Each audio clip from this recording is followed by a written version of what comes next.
Hello, my name is Orville McInnes. I'm the program manager of the Westside San Joaquin River Valley Watershed Coalition. I want to thank you for being here today. This is the video for the 2020 Focused Outreach Meeting, and it's why you're here today to listen to what we've got to say and see what we've got prepared for you. Hope you enjoy it. Have a great time watching this. We'd like to begin this morning with the thought of what the Watershed Coalition is, what we do, where it's at. We encompass about 460,000 acres. We monitor several tributary to the San Joaquin River, 3 water source sites, as well as 2 wetland channel supplies. Though our boundary goes way up into the Sierra, the Pacifics, we really are concerned this morning about the San Joaquin River and I-5. Coalition goes from about Mendota on the south up towards Tracy on the north. We're testing every month for pesticides, water chemistry, and aquatic toxicity. Twice a year we do sample and test for sediment toxicity. We report the monitoring results every 6 months to the Regional Water Quality Control Board, and once a year we provide a very exhaustive and extensive written report. More importantly, and why we're here today, is that we also develop management plans.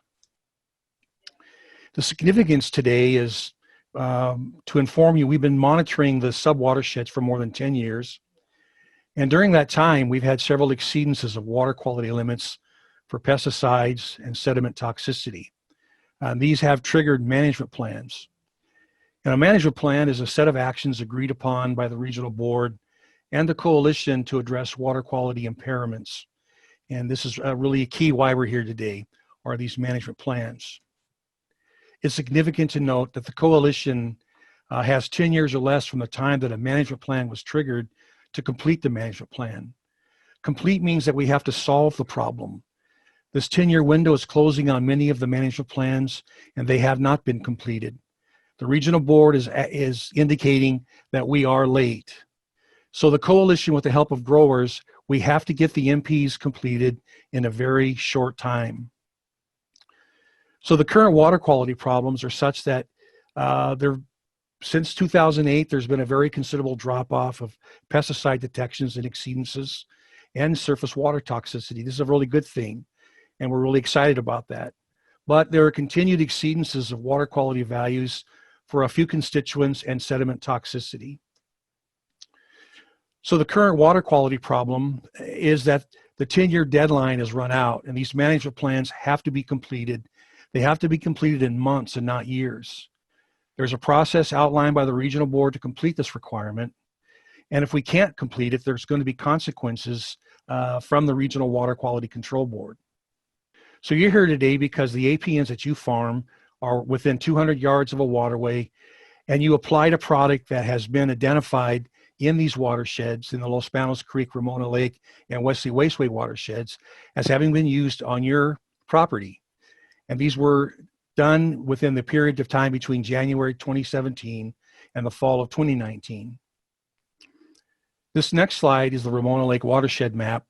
It identifies the watershed boundary along with associated and adjacent waterways and drainways. More importantly, it identifies the crops that were grown within this watershed. This next map also identifies the APNs that the pesticides have been detected on, and that's why you're here today, because you farm those APNs. This next slide is of the Ramona Lake exceedances, and the table identifies the constituents and the exceedances for chlorpyrifos and diuron. There's also water flea toxicity. You can look at table 3 in your exceedance packet for a little bit more information on these exceedances. This slide also demonstrates here the crop types that were focused on in your watershed, almonds and corn being specific. The Coalition Management Plan strategy has 4 points: outreach and education, members to implement additional management practices when it's feasible. We're going to continue to monitor and access long-term changes in water quality. And improved water quality means the coalition can petition for the completion of the management plan and to reduce monitoring. So here's how we complete the management plans. We demonstrate that improved grower implement management practices have resolved the water quality problems. So this requires growers to evaluate their current farm management practices and implement new or additional practices to address the water quality impacts, and it requires a greater grower involvement in the management plan process. So water quality monitoring data demonstrates that there should be no exceedances of a particular constituent for at least 3 years. We'll then document completion education and outreach efforts to the applicable members where the exceedances occurred. We'll document grower implemented management practices that address water quality problems. We'll demonstrate that implemented management practices are effective at addressing the water quality problems, and then we'll continue to track ongoing management practice implementation by growers through the farm evaluation process. There are consequences of not completing the management plans. If there's a determination by the executive officer of the Regional Water Quality Control Board of inadequate progress, meaning time schedules are not met, it will trigger one or more of the following. A grower will have to develop and implement edge of field monitoring and create a study plan to characterize commodity-specific discharges and determine new management practices that the grower has to implement. There could be on-site verification by the regional board of management practices and evaluation of adequacy. And it could go to the extreme that individual WDRs, waste discharge requirements, would be required by the grower. It means revoking the coalition coverage for the individual parcels and require a report of waste discharge from the individual farmer. So here's what the order requires. Growers are required to implement water quality management practices as necessary to protect water quality described in the general order. Growers are required to implement effective sediment discharge and erosion prevention practices to minimize or to eliminate the discharge of sediment above background levels. Growers are to document plans to implement practices and later document that they have been implemented. So here's what growers can do. The best way to comply with current regulations is to implement management practices that eliminate irrigation discharges from fields. It's important to address stormwater discharges as well, and then complete the focused outreach survey with what you currently implement and mark any additional practices you intend to implement next year to protect water quality. That concludes my portion this morning. I'd like to introduce to you my good friend Perry Clausen from the group Cures, and he's going to discuss management practices that can be implemented by growers. Thank you, Orville, and I'm glad to be here today on this virtual presentation. Again, Perry Clausen, Executive Director of Cures. Courtney Jello is helping out on putting together this presentation in these meetings. For those of you who haven't heard of Cures, we are a nonprofit that was formed over 17 years now ago, and it was formed to help in educational programs on pesticides and crop nutrients. We were formed by commodity groups in the pesticide industry to work on efforts to try to minimize impacts of farm inputs on surface water and groundwater. So I'm here today to talk about some practices for you to consider in your farming operation to address these exceedances that Orville's been discussing in the watersheds on the Westside Coalition. CURE's role is to assist with this focus outreach surveys and then on these focus outreach meetings. So the survey that has been sent to you in this packet includes these detailed description of the practices that you're now using on your farm, and there's also some suggested practices that'll be covered in this presentation that you could also see referred to in your survey. And then we are also helping in setting up these outreach meetings in these targeted watersheds that have the management plans in place. And then at some point, we'll be following up with growers who don't participate. And in this case, watch this video to make sure that we are in compliance with the management plan requirements that the Water Board set forth. And we have a responsibility, along with the Westside Coalition, to make sure that 100% of the growers participate in both watching the video and completing the survey. So there's no exceptions for anyone there. It's really, I think, a fairly easy requirement, but it does need to be completed for all the growers in these targeted watersheds.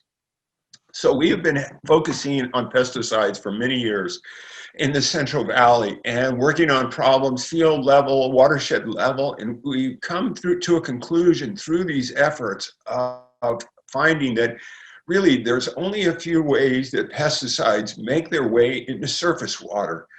In fact, we've reduced it down to three ways, pathways, if you will, that where pesticides are transported into surface water. The first is irrigation water. The second is storm water runoff, and then spray drift. There may be other things, mixing in loading spills that can transport into irrigation runoff or storm runoff, or even indirectly into waterways. And we think that happens occasionally. We have seen circumstances where exceedances are tracked back to improper mixing and loading, but it's not very common. Really, our focus and what our attention is in the west side, especially, is irrigation runoff and the spray drift management. And irrigation runoff can occur from edge of field runoff from either sprinkler or furrow flood irrigation. And the main point of managing this kind of runoff is to minimize as much as you can that of runoff, or if possible, even eliminate that runoff, because it transports sediment. And as Orville mentioned earlier, sediment is a carrier of pesticides and can be detected in sediment sampling, but also in water column sampling. Now, in storm runoff, a lot more difficult to control. As we know, when you have a huge storm, there's not a lot you can do to control or trap that water. But what you can consider doing, if you know there's a rain event approaching, is try to avoid any applications within as long a period as you can before a storm event. In other words, don't beat the storm by an hour, because as you know, that reduces the effectiveness of the pesticide, but it can also lead to transport of those pesticides off-site. And if you can, if it's possible, retain some of that water on site. These smaller storms are only a small amount of runoff. You can retain that on site by either putting up borders around the field, or just try to figure out a way to hold that first flush of water that comes off of a field. Because again, we've done studies and found that first flush after your soil is saturated in the winter can be a way that these pesticides are transported off-site. And then we're going to spend a little bit more time on spray drift here in a few minutes, but spray drift, we're finding in some areas, is the only way these products can make it to surface water. The use of drip and micro sprinklers has eliminated off-site transport to a large extent, but so it really leads to spray drift as the only transport method, pathway for these products to reach into water. And spray drift or overspray of waterways, we can certainly detect these overspray or this drift because we're measuring in parts per trillion. Requirements and standards for these pesticides are extremely low, and so we're able to detect these products that have drifted into a waterway, even though they are minuscule amounts. And so the management practices that you can implement, and these are typically on pesticide labels, is you have the appropriate setback and have a buffer between the sensitive area and the field. And then the other practical solution you can have when you have a field right up to a waterway is try to do those sprays at the edge of the fields when the wind's blowing away from the waterway. As we know on the west side, we have very changeable winds during the day, where the morning it can be very calm, midday, late afternoon, you can get these winds coming out of the delta that can certainly blow into a waterway. So it's very important to think about these when you're spraying these areas near the waterway, not the rest of your orchard, but those rows near the waterway, to pay attention to that wind, the seasonality, or the even daily changes of a wind pattern, to try to plan that application when the wind is the lowest or is blowing away from that waterway. So another lesson that we've learned over the years is, and this started back in the 2000s, where we were having a lot of diazinon problems. Well, growers, we think, well, okay, you have a diazinon problem, I'm just going to quit using diazon, but I'm going to switch to pyrethroids. Well, what we have learned is that if that field has irrigation or storm drainage, or there's spray drift that's adjacent to the waterways, then there's a good chance we're going to find the next product that you switch to in that water. It's really not a product issue, it's a transport mechanism issue. So the bottom line, you see, product substitution, it shifts the problem, it doesn't solve the problem. And unfortunately now with the change, with the banning or the discontinuation of chlorpyrifos, we are now finding the products that growers are using in replacement of these old organophosphate products. And in particular, that includes the pyrethroids. So it's really a good thing to remember. It's not a product issue, it's a transport issue. And back on spray drift. So, there has been studies done by the pesticide industry and others that have shown this spray drift has the potential, when even in a light wind, to move a great distance downwind from the application site. What you see here in this chart is the various types of trees and the stage at the time of the year. So dormant apples, and it could be the same for dormant almonds or peaches or anything, but when there's no leaves on the tree, and you have a light wind, there's a potential to have detection 300 feet away from the application site. That's a football field away. So again, back to the spray drift management and the direction of wind, it's very important to not have the wind blowing in the direction of a waterway. Now, as you see also, it's a little bit better when there's foliage on the tree. There's a barrier and you can see a reduced amount, but there's still 50 feet away from the edge of an application site where it's possible to detect these pesticides. And again, at those very low levels that are being looked for. So here's some pesticide application management practices. We do know too that drift comes from the outside rows near sensitive areas. That's our concern. When you're in the middle of the field, when you're a mile away from the field, in the middle of nothing but orchards or fields, we're not concerned about the spray drift. But when you're on those outside rows, that is where the preponderance, the majority, maybe even all the drift comes from, is those outside two rows. So again, watch that wind speed direction, leave an adequate buffer zone. And then when you have a ground rig, not an orchard air blast, but a ground rig, if you use larger droplet nozzles, those nozzles create larger droplets, and those droplets have less tendency to drift. Some of these sprayers that have very small droplets and almost in an atomizer, they have almost a fog-like application that has the characteristic of drifting a very great distance. So try to use a larger droplets when possible on your spray applicator. So some of the other BMPs, management practices you can use specific to row crop sprayers is try not to use too high of a nozzle pressure, for the same reason as we talk about droplet size. When you crank up that nozzle pressure, the higher the pressure, the more fines are created by that high pressure. So the lower the pressure, that you can still get good coverage, it can minimize the amount of drift coming off that ground rig. The other thing is, if you're driving too fast, that application speed can create little mini vortexes behind the applicator. Typically, we don't go that fast, but there are instances where growers are trying to get across fields quickly, and you can create excessive drift by driving too fast. And then making sure those nozzles are always turned off when it's near or directly over a drainage ditch. That may seem like a no-brainer, but there's sometimes a situation where we get in a hurry and we say, well, it's only a drain ditch, it's not going to matter. But boy, when that water gets in that ditch, solubilizes those pesticides, we're going to find that in the surface water. So talk about air blast sprayers for a minute. So when you are spraying in these rows adjacent to a waterway, again, always make sure that wind is blowing away from the waterway. And then also turn on the nozzles only after entering the field. That tree enables you to have a little bit of a barrier to stop that drift.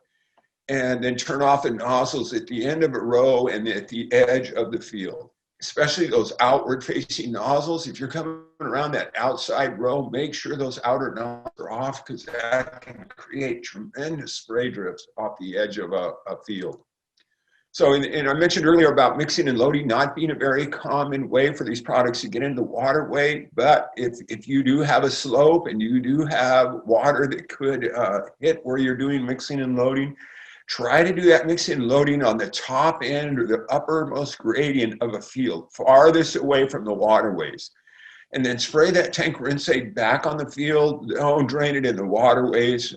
Unfortunately, again, we have found instances where it's been detected, or we found these products in water because somebody decided that that drain was a good place to put the rinsate. The other thing, I've checked with a number of PCAs and registrants also about reapplying that rinsate. You don't have to be concerned about washing the treatment off the plant, especially if you wait a little bit for that spray to dry from the actual application. That amount of water is really not going to rinse that spray off that plant, because it's not, especially if you do maintain that good speed through the field, you're not going to rinse your application off. And then if possible, of course, you got to watch what you're mixing with, but use that rinsate in your next batch. If it's a fungicide and you're doing an insecticide, it's not going to affect the application material that you're applying. Of course, you don't want to mix products that are not compatible, and usually a label will give you warnings on which products are incompatible and should not be followed behind an application unless you use a very thorough tank rinse. So I want to talk a minute or two about a new spray technique that Cures has been studying, along with some support from the University of California and Department of Food and Agriculture. It's a very simple approach that relies, it takes two sprayers. This is one of the difficult parts, but many growers these days have two sprayers or have a neighbor they can borrow. But the idea is that sprayer is you're doing your two rows, your outside row, and this row two as you typically would, and then that outside sprayer B is spraying inward. We tried experiments both with the material coming out of the sprayer and then with air only. And we found that when you just spray air only, you can blow your spray drift back in the field and still get adequate coverage in that first row from sprayer A. So we're calling this technique interference perimeter spraying. And again, the idea, we're trying to study it more to find out if we're getting efficacy of the pest when we use this technique. So far, the data has been very promising. What we have not done is done this test in high winds being under 10, which is the labeled limit. Typically, we haven't tested 7 to 8 miles an hour. And then we also want to further evaluate the spray coverage, especially in taller trees like walnuts, and then also use different types of sprayers. So far, we've focused on using the Aerofan sprayers and Durand-Wayland sprayers. It seems to work pretty good on the PTO sprayers, but we're still evaluating whether or not the engine-driven sprayers can benefit from this technique. So Cures has available a brochure that we developed on our website. You see the address there in the middle of the page. It's both in English and Spanish. You can request that. If we had a real live meeting, we would have it sitting on the table, but you can request copies of this, or you can go to the website and print it out. We've also created a short video that explains the practice, shows some of the work that we did out in the field as we were evaluating this practice in actually in orchards in the Westside Coalition in almonds and walnuts. So I encourage you to take a look at this and consider this. We think that orchard sprayers are really tough to manage spray drift, even with the practices we recommend earlier, but this may be a technique if you can find another sprayer that can run parallel that can help minimize that offsite movement. So what is the best management practice? Best is kind of a scary word to use because best applies to an individual farm. What's best for you may not be best for me, but we want to just look at these three general approaches when we talk about this storm drainage, especially and irrigation drainage. So there's three things that you can consider. You can manage the pesticide applications prior to the drainage periods. And as I mentioned before, the storm events, try to be before before the storm events as much as you can before you do the application. Same with if you have irrigation drainage that enters the waterway, try to make that application as far away from that drainage period as you can. These products will degrade out in the field over a period of days, but it's not, you can't depend on it to be completely degraded by the time you irrigate. The other practice is you manage the runoff. Either you can contain that runoff in a pond, or you can recirculate it. I'll talk a bit more of that. And then treat the drainage or the runoff. Not many products, not many techniques we can use that show effectiveness in treating the drainage. It's an extra step, but it is an option with certain fields and practices. Now, in the Westside region, there's been a lot of effort by the irrigation districts to construct these regional recirculation systems. I mean, these are the ideal. If you have to drain, if you can't control it, is try to figure out a way to move that water into a drainage facility that then recirculates and reuses that water. We're talking about here, as you see on the map on the left, the Marshall Road drain has there was a reservoir constructed that's capturing that water. That's very, very beneficial and useful for water conserving water, but also for allowing these pesticides to diminish and break down in the water. This particular drainage facility has about 60 acre-feet of storage. It settles out. You see the numbers there, 2,000 cubic yards of sediment every year. That's approximately 5 million pounds. That's a lot of sediment. And then it recirculates this drainage water back into an irrigation system where it can be used and applied to a field. So the other way, the other approach you see on many ranches now is this use of an on-farm recirculation system. There's fewer and fewer of these out and about now because of the use of drip, but there are still systems out there. They work very well. What you do, you collect that water, you have a small pump that then recirculates the water back on the top of the field and reused in the field. And the value of this is it allows sediment to settle out and then, of course, makes that water useful for irrigation purposes on the farm. And then the tailwater recirculation systems, there's various ways that these systems are set up. You can see in the left background, that is a long ditch that serves as a pond, and then that water is pumped and mixed with fresh water, blended with water to help improve that water quality. In this particular farm, they have a high EC, a lot of salt, so they need to blend with fresh water to improve that water quality that's applied to the crop. And then this is just another shot of a small sediment pond on farm where it collects the drainage from the fields that you see in the background. It allows that sediment to settle out. Here it's a period after the drainage has stopped, so you can start to see the sediment accumulating in the bottom of the pond. And then on the left and the right, that is sediment that has been removed from that pond over time. So it's a considerable amount of soil that moves off these fields. This isn't an extreme situation, and it's not an unmanageable situation. This grower will take that soil, spread it on roads, build up his berms a little bit, but it's to the point where it's not really too difficult to manage that excess sediment that accumulates in that pond.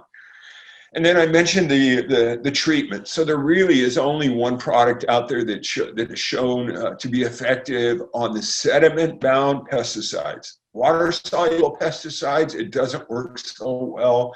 But when you have a pyrethroid and some of the other products that bind to sediment, when you apply a PAM to the field, it acts as a flocculant and causes that sediment to settle. And the differences are dramatic, not to be dramatic in the statement, but you see on the before and after, when you have it properly applied, it can help drop out a tremendous amount of sediment in the field. And this prevents that sediment from leaving the field and also prevents these pesticides from leaving the field as well. So one of the other practices that's been looked at, there's not a lot of use of it, but it has shown to be effective, and that's having vegetation in a ditch, in your drainage ditch. This particular photos you see here, we set up a vegetated ditch at the end of an alfalfa field, and what we found is it did filter out even the water-soluble pesticides. And it doesn't need to be at the end of an alfalfa field like you see here. Even your drainage ditches that you might have on farm, allow some of that vegetation to grow. You don't want it to get out of control, obviously, and become a problem. But any amount of vegetation in that ditch can act as a natural filter for the sediment that's in the water, and even from some of the waterborne or water soluble pesticides that could move off site. So our goal with this pesticide stewardship and completing these management plans is we've got to be proactive. This problem of pesticides in waterways is one of the straw that broke the camel's back, if you will, for chlorpyrifos. There were other issues related to that product's loss, but one of the problems was the number of exceedances that we've seen around the Central Valley and Central Coast.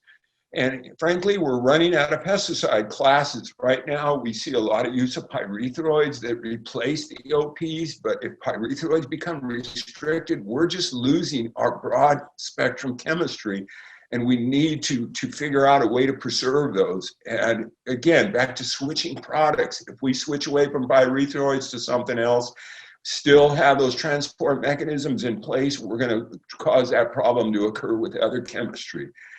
And sad to say, the next class of pesticides, insecticides that we're seeing is the neonicotinoids, which is a very effective aphid product. It controls aphids and other sucking insects. And we're starting to see that in waterways because of the issues that I described before. It replaces some of these other products, and the transport mechanisms are still in place. So we really don't want to transfer these problems to another class of chemistry if we can. And we're always looking for new ideas of how to manage this drainage better. If you have ideas, just scratch them down on your survey, call Orville, myself. We're always looking for other approaches to try to control and mitigate these problems. They are not unique to the West Side. We have the valley-wide, statewide, wherever we have irrigated agriculture. So, I'm a farmer myself. We know how to solve problems.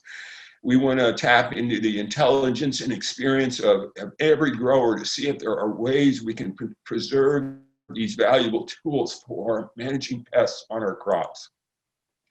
So here's our contact information. You see on the top, the Water Coalition, Joe McGann, and Orville's contact information, Westside Coalition.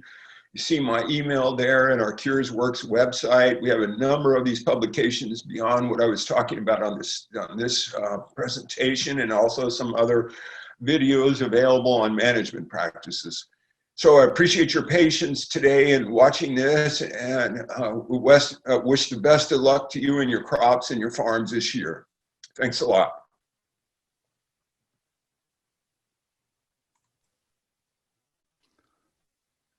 One more thing, we want you to be sure to fill out this survey that was included in your packet, and on page 8 and 10 of your packet, and mail them to address you see on the screen, or you can email a copy of your survey to the email address you see here. Obviously, you're watching this on a video. You can freeze your frame right now, copy this down. You can also call Orville, myself, coordinate anyone, and we can figure out a way to get your survey turned in. But as we mentioned earlier, we have a responsibility for 100% response on this program. Thanks again.